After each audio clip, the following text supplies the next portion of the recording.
Heike Fiedler, jeu de mots, J-E, jeu, balade à performer. Qu'y a-t-il de je dans ce recueil de poèmes? Qu'y a-t-il de vous dedans? De moi, il y a des mots. Il y a des mots qui m'habitent, il y a des mots qui ont envie de sortir et d'être partagés sous une forme plus littéraire que dans le discours que nous avons jusqu'à maintenant. Donc, jeu de mots, c'est des mots que j'ai envie de partager, de donner à voir, à entendre et à lire, puisqu'il se trouve ici, notamment dans un livre Balade à performer. Ça vient d'un côté de ma pratique de performeuse qui performe sa poésie, mais aussi se balader à travers les mots, avec les mots dans l'espace.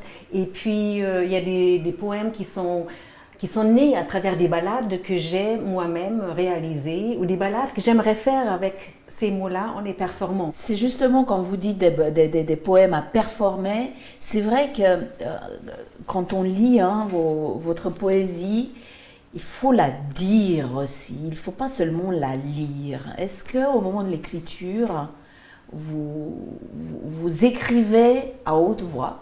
Je n'écris pas tout le temps à haute voix. Ça m'arrive aussi que je dis des choses à haute voix sans que j'ai l'intention de les écrire et tout d'un coup ça prend une forme en parlant que j'ai envie de mettre sur papier et de voir aussi comment ça transforme. Les mots que nous disons, quelle transformation est-ce qu'ils vont subir au moment où je vais les mettre sur papier et même dans un livre. Il se trouve où, il se place où ce livre dans votre cheminement artistique, dans votre pratique artistique? Qu'est-ce que vous amenez avec ce 4e recueil?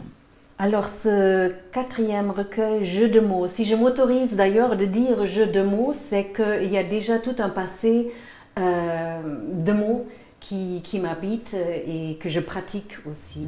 Donc le cheminement, il y a par exemple ce livre Langue de mer qui était un des premiers recueils publiés dans l'édition Spoken Script. Il cherchait au moment de l'édition, de lancement de cette série, des personnes qui performaient les mots dans l'espace public et voulaient les mettre dans des livres. Donc ce livre-là, il est peut-être... je dirais, ce livre qui reflète le plus le passage de ma langue d'origine, qui est l'allemand, vers la langue française. Donc, je mélange extrêmement beaucoup de langues dans ce livre, même à l'intérieur d'un texte qui fait sa spécificité d'ailleurs. Vous dites dans Jeu de mots qu'il faudrait peut-être faire du sampling, du remix. Vous faites du sampling, du remix dans Jeu de mots. Justement, c'est un peu ce que vous venez d'expliquer. Alors, dans un des recueils précédents, il y a cette citation, je crois, que je pense parfois d'avoir une sorte de mixeur dans la tête. Où j'ai les boutons. C'est ce que vous faites sur scène en tant que performeuse. Voilà. Vous mixez. Voilà. Quand je suis sur scène, je mixe l'image, le son, les mots. Pareil dans l'écriture. Et là, il est dans l'écriture. Alors, c'est dans la musique, c'est quelque chose de très couru, très normal, que les DJ mixent la musique. Dans l'écriture, il y a des courants en Amérique surtout, où c'est pas inhabituel que les constructivistes ou des poètes vont mixer du matériel, du langage qu'ils trouvent dans le monde en fait. Et c'est ça que j'ai fait un peu dans deux textes dans ce livre. C'est très clair, c'est des textes qui sont nés par des samplings. Vous utilisez ça, donc ce sampling, ce remix de mots, l'exemple d'Aquarius avec le journal Le Courrier, mais vous vous imposez aussi des contraintes, Heike Fiedler. Pourquoi ? Il y a déjà le courant Oulipo, un courant littéraire Oulipo qui travaille que avec des contraintes qui ne sont pas là pour nous enfermer, mais qui libèrent un peu. Qu'est-ce qu'ils rendent comme possibilité? Ça veut dire que c'est encore la matérialité de la langue qui nous permet de jouer. On est dans le jeu. Des contraintes, tout jeu a des contraintes, que ce soit le football ou des jeux de contraintes émis par les représentantes du mouvement Oulipo. Donc ça nous donne une espèce de liberté. Bizarrement, c'est en fait la contrainte qui va plus la contrainte est grande, plus la liberté vous semble... Je ne vais pas non plus dire que... Il ne faut pas exagérer non plus. Voilà, il ne faut pas exagérer non plus, mais parfois ça peut devenir intéressant. Par exemple, il y a un poème Je ne sais pas maintenant que j'ai écrit autour de la notion de la suite des lettres OU.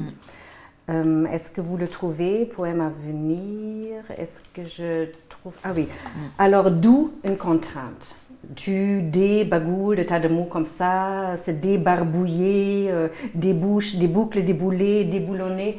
Donc, finalement, c'est une contrainte que je me suis imposée, c'est pas très souvent non plus, mais de toute manière, on vit toujours dans une sorte de contrainte quand on se trouve dans le domaine de l'écriture, parce qu'il y a la contrainte de la syntaxe, il y a la ponctuation, il y a l'orthographe, on est tout le temps soumis à des contraintes, et puis ils ne sont pas forcément restrictives, non, au contraire. Ça veut dire pas que d'autres contraintes dans la société ne soient pas oppressives et on aimerait bien qu'elles n'existent pas. Des contraintes, mais il y a aussi un aspect très visuel en fait dans vos poèmes. Moi, c'est un des poèmes que j'ai préféré, c'est le blues de la vache à hublot, avec un cercle justement au milieu de la page. À l'intérieur du cercle, c'est écrit la vache à hublot, et puis tout autour de ce cercle, il y a des mots, ruminer, observer, fermentation. C'est comme si on regardait en fait dans les entrailles Oui. des mots, de la vache, mais donc des mots. C'est important d'avoir cette vision presque à 360 degrés, à savoir le son, l'image, la structure pour vous dans un poème. Ça peut devenir intéressant et important. Donc, je viens de l'oralité. L'oralité permet beaucoup de choses qu'on n'a pas spontanément dans l'écriture. Ça veut dire qu'on peut passer d'une sonorité à une autre et puis... Ça, c'est un aspect. L'autre aspect, c'est que beaucoup de mes poèmes reflètent quand même des choses que je vois dans le monde, que j'ai envie de travailler dans la poésie. Donc, le monde qui rentre dans mes poèmes. Et là, c'est des vaches à hublot. Et quand j'ai la première fois vu une vache à hublot, savoir qu'on introduit un hublot dans le panse de la vache pour pouvoir observer sa rumination et sa digestion, qu'on peut même ouvrir pour s'introduire. Donc, je me suis dit, ça, c'est quelque chose que je pourrais utiliser ou de rendre visuellement dans un poème. Heike Fiedler, pour vous, impossible donc de dissocier l'écrit de la parole, l'écriture et le dire. Il faut toujours performer, il faut toujours se retrouver dans une poésie sonore. Oui, il ne faut pas. Il ne faut pas du tout, mais moi, c'est comme ça. Moi, c'est comme ça que les deux choses vont l'un avec l'autre. Ils sont très liés. Ce n'implique pas qu'on ne puisse pas avoir du plaisir à lire les textes sans qu'il y ait cette oralité qui va avec. D'ailleurs, aucun de mes livres est, par exemple, un Hörbuch ou un livre qui est accompagné par un CD. Parce que pour moi, d'abord, c'est important d'être moi-même dans l'espace avec les gens qui partagent à ce moment-là cette lecture avec moi, cette lecture à voix haute.